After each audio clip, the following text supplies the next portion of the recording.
नमस्कार दोस्तों, आपका स्वागत है आपके अपने चैनल अम्बेडकर स्क्वायर डेली में।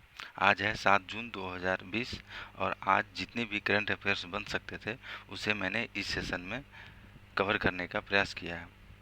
अभी हमारा वीडियो कंटिन्यूसली नहीं आ रहा है कुछ टेक्निकल प्रॉब्लम्स के कारण, तो उसे जल्दी ही ठीक कर लिया जाएगा। और अगर आप इस चैनल पर नए हैं तो प्लीज़ इस चैनल को लाइक, शेयर एंड सब्सक्राइब करें और इस वीडियो को अंत तक ज़रूर देखें। और वीडियो के दौरान कभी लगे कि पॉइंट को नोट करना है तो प्लीज़ वीडियो को पॉज करके उसे नोट डाउन कर लें। तो चलिए देखते हैं आज का पहला प्रश्न। Question number 1, national anti doping agency के डायरेक्टर जनरल कौन है? Option A Naveen Agarwal, option B Narendra Batra, option C Manpreet Singh, option D इनमें से कोई नहीं। तो इसका राइट आंसर है ऑप्शन ए नवीन अग्रवाल। अभी national anti doping agency news में आया है क्योंकि इंडिया के जितने भी एथलेटिक्स हैं उन्हें अगर फर्दर कंपटीशन में पार्टिसिपेट करना है तो उन्हें डोपिंग टेस्ट, ये जो डोपिंग टेस्ट होता है वो जो भी मटेरियल प्रोहिबिटेड है स्पोर्ट्स के लिए, जो भी मटेरियल यूज के लिए जिसे उसे यूज करके प्लेयर्स अपने एनर्जी लेवल बढ़ाते हैं और परफॉर्मेंस बेटर करते हैं, और वो प्रतिबंधित है क्योंकि स्पोर्ट्स में उसके प्रयोग से वो दवा या वो मेडिसिन या फूड स्टफ जो भी है वो हेल्थ को नुकसान पहुंचा सकता है। एथलेटिक्स जो यूज कर रहे हैं, जो एथलेट्स हैं उनके लाइफ को नुकसान पहुंचा सकता है ये मटेरियल। तो एंटी डोपिंग एजेंसी वैसे मटेरियल पे बैन लगाती है, वो कुछ लिस्टेड मटेरियल हैं जिसका यूज बैंड है। World anti doping agency, national anti doping agency, और ये सैंपल लेते हैं, यूरिन टेस्ट करते हैं प्लेयर्स का। ये नरेंद्र बत्रा, ये हैं इंडियन ओलंपिक एसोसिएशन के हेड हैं ये, और अभी इनका इंटरनेशनल ओलंपिक कमेटी में चयन हो गया है, एडवाइजरी कमेटी में।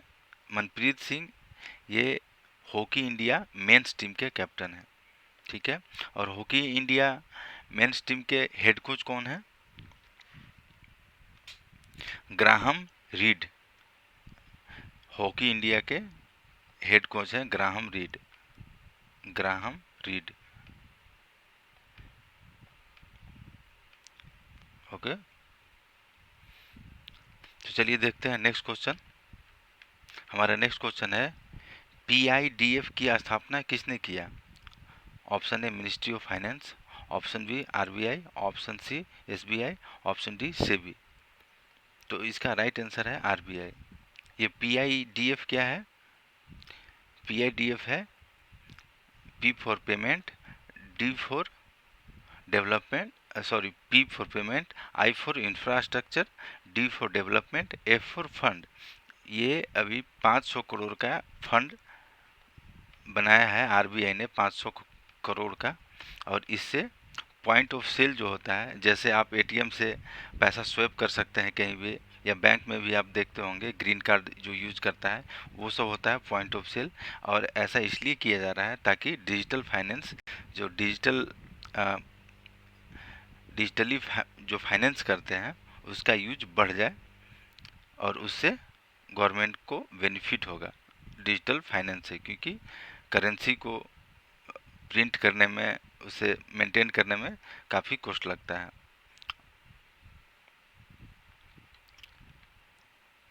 ये आरबीआई के अभी गवर्नर कौन है?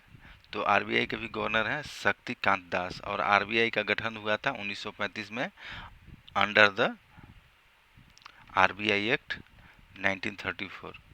आरबीआई एक्ट 1934 आरबीआई एक्ट 1934 के तहत आरबीआई का गठन हुआ है। और एसबीआई का अभी एमडी कौन है? तो एसबीआई का भी एमडी है चल्ला श्रीनिवासुलु। चल्ला श्रीनिवासुलु,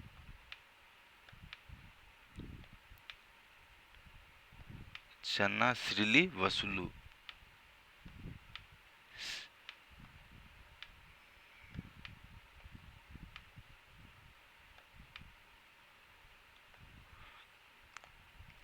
एसबीआई के एमडी हैं चन्ना श्रीनी वसुल्लू, और एसबीआई के अभी चेयरमैन कौन है? रजनीश कुमार। और सेबी के चेयरमैन कौन है? अजय त्यागी। और सेबी का गठन कब हुआ है? इसका गठन हुआ है 1988 में।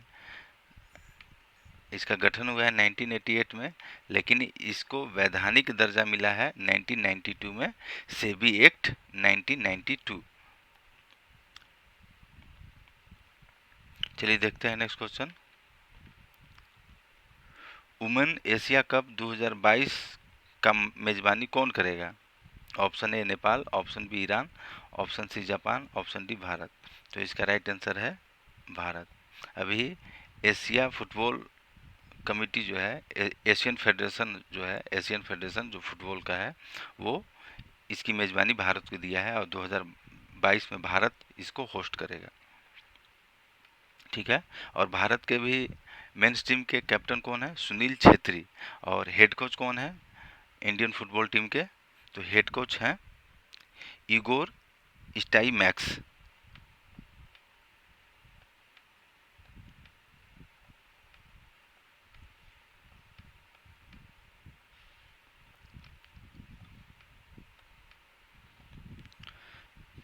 इगोर स्टाइमैक्स हैं head coach Indian mains football team के। चलिए देखते हैं नेक्स्ट क्वेश्चन।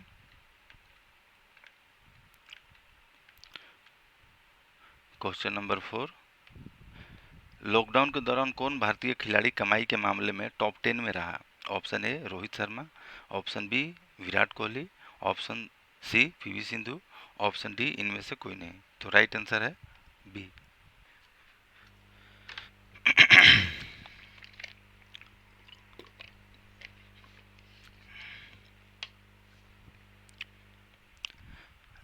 लॉकडाउन के दौरान इंस्टाग्राम स्पॉन्सर्ड जितने भी इनके पोस्ट थे उससे बहुत ज़्यादा कमाई हुआ है विराट कोहली को, और ये टॉप 10 में है। और सबसे पहले हैं रोनाल्डो, जो कि पुर्तगाल के फुटबॉलर हैं।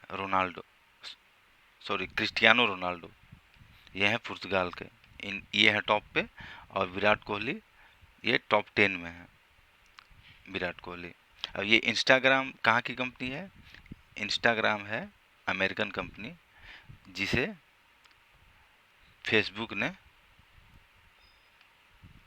इसका ओनरशिप खरीद लिया है इंस्टाग्राम का। और इस पे क्या होता है, इस पे फोटो और वीडियो शेयर किया जाता है इंस्टाग्राम पे, और अभी ये फेसबुक के अंडर है। चलिए देखते हैं नेक्स्ट क्वेश्चन। Question number 5। अभी किसे EY entrepreneur of the year 2020 का अवार्ड मिला है? Option A Salil Parekh, option B Thierry Delaporte, C Kiran Mazumdar 100, option D इनमें से कोई नहीं। तो इसका राइट आंसर है किरण मजुमदार 100। ये बायोकॉन के CEO और MD हैं। बायोकॉन, ये बायोकॉन कंपनी ये एक फार्मास्यूटिकल्स कंपनी है, और इसका हेडक्वार्टर है बेंगलोर में।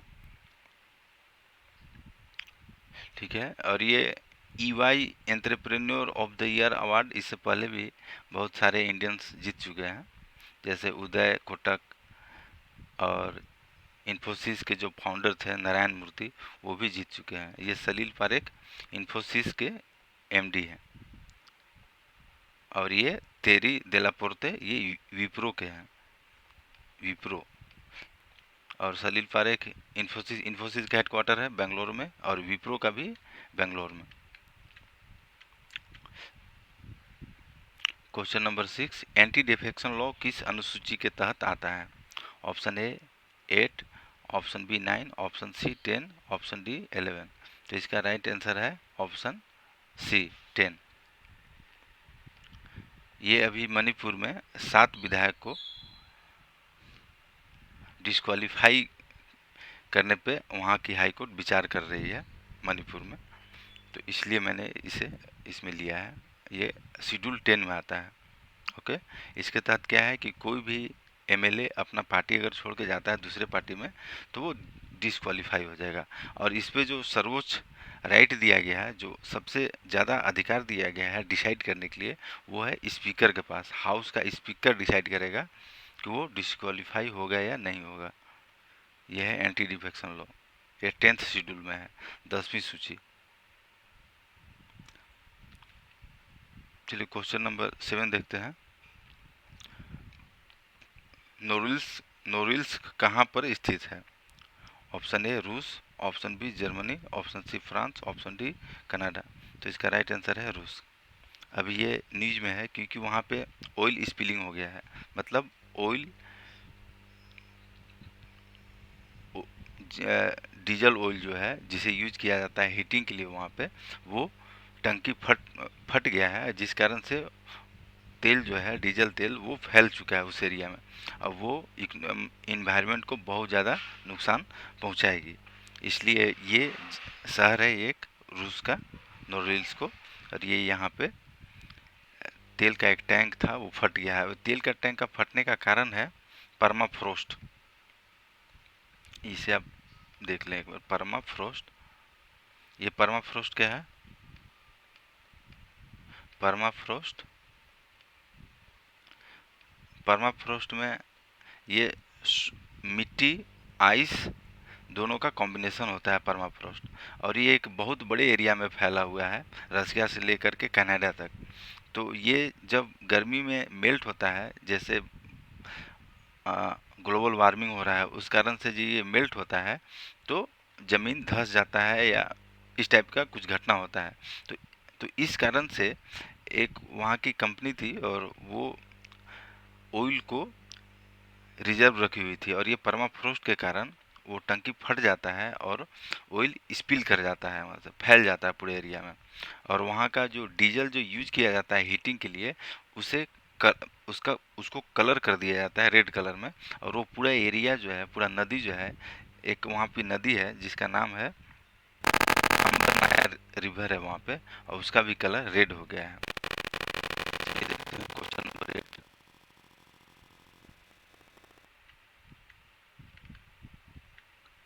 Ministry of women and child development ने शिशु मृत्यु दर और मातृ मृत्यु दर में कमी करने के लिए पैनल का गठन किया है। उसके अध्यक्ष कौन होंगे? Option A Sarita Sharma, option B Kiran Goswami, option C Jaya Jaitley, option D इनमें से कोई नहीं। तो इसका राइट आंसर है जया जेटली। और ये ministry of women and child development के मिनिस्टर कौन है? वो हैं श्रीमती स्मृति ईरानी। स्मृति ईरानी।